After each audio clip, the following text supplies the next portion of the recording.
La diaspora des bulles, c'est tous les matins sur Radio J avec l'équipe d'Actua BD dont nous sommes partenaires sur Radio J. Et j'ai le plaisir de retrouver en studio Didier Passamonique et Auxence de Lyon. Bonjour messieurs. Bonjour.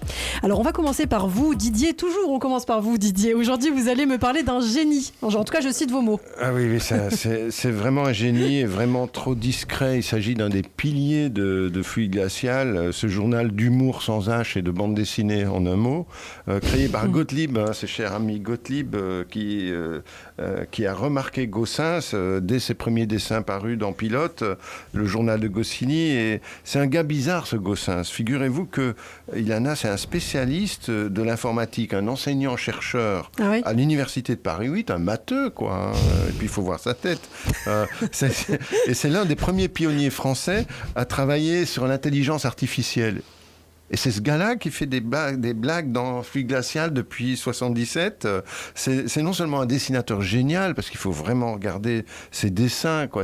Il y a une justesse dans le trait, dans les attitudes, dans les visages. Et puis c'est un orfèvre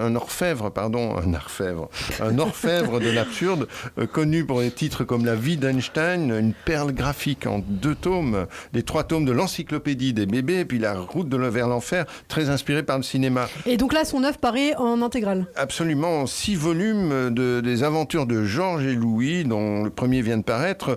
Georges et Louis, c'est un couple de 2 romanciers qui voyagent avec les mots.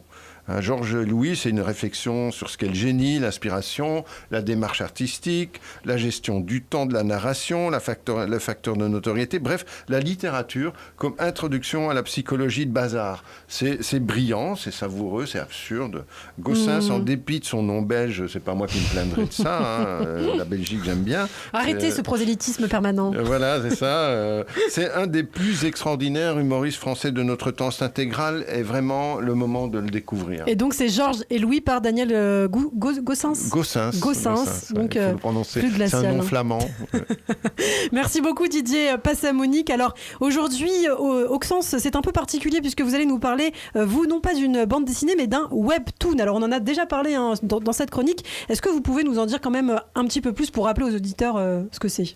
Bien sûr. Alors le webtoon, c'est le nom qui est donné à la bande dessinée numérique, celle qui vient de Corée du Sud. C'est la contraction de web et de cartoon. Elle se lit sur écran, que ce soit smartphone, tablette ou ordi. Donc le lecteur va faire défiler la bande dessinée. C'est surtout les smartphones, non ? Oui, à l'heure actuelle, c'est surtout sur des smartphones, en effet.